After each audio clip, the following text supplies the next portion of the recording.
সুস্থ পৃথিবী উপহার দেব। আমাদের যে উদ্দেশ্য, একটাই উদ্দেশ্য, দ্বিতীয় কোনো উদ্দেশ্য নয়। আমরা এখানে আজকে এসেছি বিশ্ব পরিবেশ দিবস উপলক্ষে সাধারণ মানুষকে বার্তা দিতে এসেছি। সামান্য 1 থেকে 1.5 মাস পিছিয়ে যান, প্রত্যেকটা চায়ের দোকান, প্রত্যেকটা ক্লাব, প্রত্যেকটা পাড়ার রক, প্রত্যেকটা বৈঠকখানে আপনারা শুনেছেন আজকে 42, আজকে 43, আজকে 44, আজকে 45, এরকম গুনতেই থাকবেন।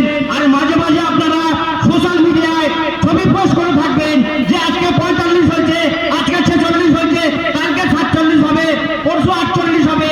এইভাবে যদি বলতে থাকেন আর সোশ্যাল মিডিয়ায় ঘরে এসির বটন টিপে দিয়ে আপনারা খাটে বসে বসে, সোফায় বসে বসে যদি মনে করেন যে আমরা সবুজায়ন করবো বা এই পরিবেশকে সুস্থ করবো, এটা মোটেই সম্ভব নয়, এটা সম্পূর্ণ অসম্ভব।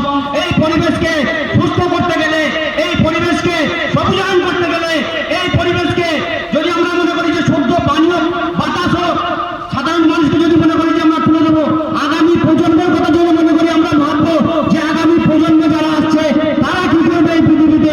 আজকে জল অপচয় করে করে করে করে করে করে আজকে শেষ পর্যায়ে আমরা চলে গেছি। আপনারা প্রত্যেকেই জানেন যে ডানকুনি এলাকায় আগে 50 থেকে 60, 100 ফুটের মধ্যে পানীয় খাবার জল পাওয়া যেত, কিন্তু বর্তমানে এখন 300 থেকে 350 ফুটের নিচে নেমে যাচ্ছে পানীয় জল, খাবার নয়। সেই জলটাও আজকে আমাকে 20 টাকা, 30 টাকা, 50 টাকা দিয়ে পানীয় জল কিনে খেতে হচ্ছে। তাহলে বুঝতে পারছি আমরা যে জলের যে তাৎপর্য, জলের যে গভীরতা, জল আজকে কোথায় চলে গেছে। কেন আমার মাটির নিচে সোনার বাংলায় আমার পায়ের নিচে জল থাকতে আমাকে 10 টাকা, 20 টাকা, 30 টাকা, 40 টাকা, 50 টাকা দিয়ে জল কেন কিনে খেতে হবে। আজকে জল অপচয় আপনি দেখবেন প্রত্যেক জায়গায় রহরহ জল অপচয় হয়ে যাচ্ছে। গোটা রাজ্য জুড়ে জল অপচয় হয়ে যাচ্ছে, গোটা রাজ্য জুড়ে পুকুর ভরাটি হয়ে যাচ্ছে, গোটা রাজ্য জুড়ে ডোবা ভরাটি হয়ে যাচ্ছে, গোটা রাজ্য জুড়ে বৃক্ষ নিধন হয়ে যাচ্ছে।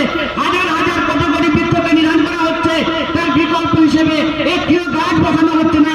বড় বড় রাজনীতি নেতারা, বড় বড় বিজ্ঞান মন্ত্রীরা তারা এসে বড় বড় ভাষণ দিচ্ছে আর এসি ঘরে গিয়ে বসে আছে যে আগামী প্রজন্মকে আমরা কিভাবে রক্ষা করবো। আগামী প্রজন্মকে রক্ষা করতে গেলে আপনাকে স্বয়ং মাটিতে রাখতে হবে, আপনার পায়ে একটু ধুলো লাগাতে হবে, আপনার পায়ে একটু গাড়া লাগাতে হবে, আপনাকে একটা মতো বৃক্ষরোপণ করতে হবে এই আগামী প্রজন্মকে বাঁচিয়ে রাখার জন্য, টিকিয়ে রাখার জন্য, এই পৃথিবীকে বাঁচাবার জন্য। তবেই এই পৃথিবী ঠিক থাকবে। যদি মনে করি না ফেসবুকের মধ্যে আমরা প্রতিবাদ করবো, ফেসবুকের মধ্যে আমরা বার্তা দেবো, ফেসবুকের মধ্যে আমরা যা কিছু বলবো লোক সবাই শুনবে, কমেন্ট করবে, লাভ দেবে, ওটা কোনো বন্ধু লাভ হবে না।